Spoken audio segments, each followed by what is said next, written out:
Hello friends. आज मैं आपके लिए हमें तुमसे प्यार कितना का पार्ट नंबर 2 लेकर आई हूँ। इस वक्त उसे ऐसे देख कर विनय को अपनी आंखें नम होती महसूस हुई। जहाँ वह बैठा था वहाँ से किचन साफ नज़र आ रहा था। महक के हाथ तेजी से खाना बनाने में लगे थे। बीच में वह दूसरे काम भी करती जा रही थी। लगभग 1 घंटे बाद वह हाथ साफ करती हुई बाहर आई और अदिति से खाना लगाने के लिए बोलकर अंदर चली गई। अदिति और स्वाति ने वहीं सोफे की मेज पर खाना लगा दिया था। खाने में अरहर मसूर की मिक्स दाल, मूली के पत्तों की हरी सब्जी, चावल, रोटी, खीरे का रायता और लाल मिर्च लहसुन की चटनी थी। इस सादे से खाने में उसे मज़ा आ गया। अमेरिका से लौटने के बाद आज उसे परिवार का साथ मिला था। महक के अलावा सभी ने साथ खाना खाया था। वह हैरान था महक के इतना बदल जाने पर। उसने चित्रा जी से जब भी पूछा वह उसे टाल गई थी। अब वह अक्सर वहां आने लगा था। महक या तो ऑफिस होती या उसे देखकर कमरे में चली जाती थी। वह उससे बात करना चाहता था लेकिन वह उसे मौका ही नहीं देती थी। उस दिन वह आया तो महक अकेली थी। चित्रा जी बाहर गई थी अदिति और स्वाति के साथ। महक, कैसी हो? ठीक हूँ, उसने बिना विनय की ओर देखे जवाब दिया। क्या तुम अभी भी मुझसे इतनी ही नफरत करती हो? जवाब में उसने बस एक नज़र उसे देखा और जाने लगी थी कि विनय ने आगे बढ़कर उसकी कलाई पकड़ ली। प्लीज़ महक, मुझसे बात तो करो। हाथ छोड़िए मेरा, वह हाथ छुड़ाने की कोशिश करते हुए चिल्लाई। विनय ने उसकी तरफ हैरानी से देखा। महक की आंखों में आंसू देखकर उससे अपने आप ही उसकी कलाई छूट गई। वह तेजी से अंदर चली गई थी और दरवाज़ा बंद कर लिया था। विनय हैरान परेशान था उसे देखकर। वह दरवाजे के पास आया। आई एम सॉरी महक, मेरा तुम्हें हर्ट करने का कोई इरादा नहीं था। मैं सिर्फ तुमसे बात करना चाहता हूँ। आई लव यू महक, मुझसे शादी करोगी? आराम से सोच कर जवाब देना। कोई लंबे चौड़े वादे नहीं हैं, बस तुम्हें हमेशा खुश रखूँगा। मैं अभी जा रहा हूँ, लॉक कर लेना। इतना बोलकर वह बाहर निकल गया। महक, तबीयत ठीक है तुम्हारी?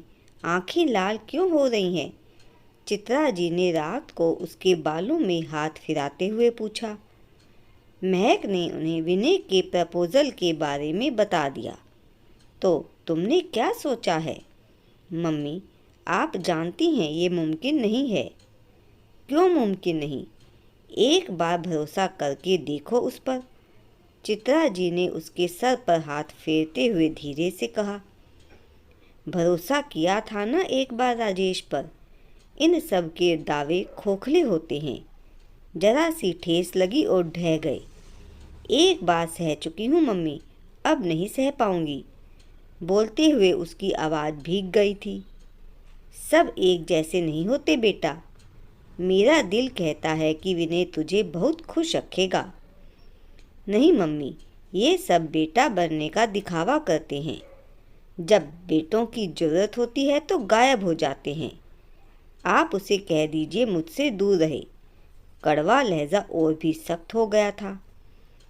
वह उससे मिलने का, बात करने का मौका ढूंढ रहा था, लेकिन उस दिन के बाद वह और भी दूर रहने लगी थी। वह एक बार उसे खो चुका था, इस बार खुद से दूर नहीं होने दे सकता था। ऑफिस से बाहर निकलते हुए महक के कदम ठिठक कर रुक गए थे। विनय उसके सामने था। आओ, मैं घर ही जा रहा हूँ। आप जाइए, मैं चली जाऊँगी। वह साथ जाने के लिए तैयार नहीं थी। तुम्हारे बिना नहीं जा सकता अब कहीं भी। विनय की मुस्कुराहट उसे सुलगा गई थी। यह मेरा ऑफिस है, सब देख रहे हैं, इसलिए कह रहा हूँ चलो। लोगों की नज़रों ने उसे गाड़ी में बैठने पर मजबूर कर दिया था। आइंदा कभी मुझे बाहर मत मिलिएगा, जो बात है घर में कीजिए। उसकी आवाज़ में दर्द घुला था। सब ठीक है ना महक? जो प्रॉब्लम है मुझे बताओ। तुम परेशान लग रही हो। मैं ठीक हूँ, वह झुंझला गई थी। फिर क्या सोचा तुमने? कुछ देर बाद उसने पूछा। मुझे शादी नहीं करनी है, नफरत है मुझे मर्दों से।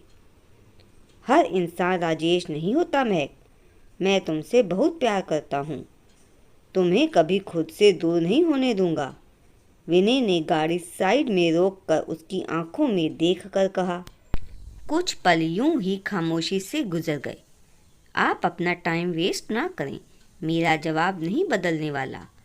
वह आंखें चुरा गई, लेकिन विनय गहरी नज़रों से उसे देखता रहा। वाइट सलवार सूट में सर पर दुपट्टा ढके हुए वह नज़र झुकाए बैठी थी। उसकी नज़रों की तपिश से वह घबरा गई थी। आप मुझे यहीं उतार दीजिए, उसने कहकर दरवाज़ा खोलना चाहा, लेकिन वह लॉक था। विनय उसे आराम से देख रहा था। उसने पलकें उठाकर विनय को देखा, जो बड़े आराम से उसे निहार रहा था। वह घबरा गई। बड़ी बड़ी आंखें डर और घबराहट से और बड़ी हो गई। आप प्लीज़ मुझे यहीं उतार दीजिए, उसकी आवाज़ में खौफ था।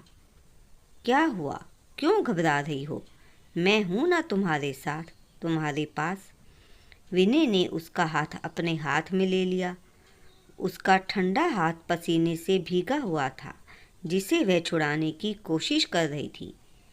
छोड़ो मेरा हाथ, वह बिखर गई थी। विनय ने मुस्कुराते हुए हाथ छोड़ दिया था और गाड़ी आगे बढ़ा दी।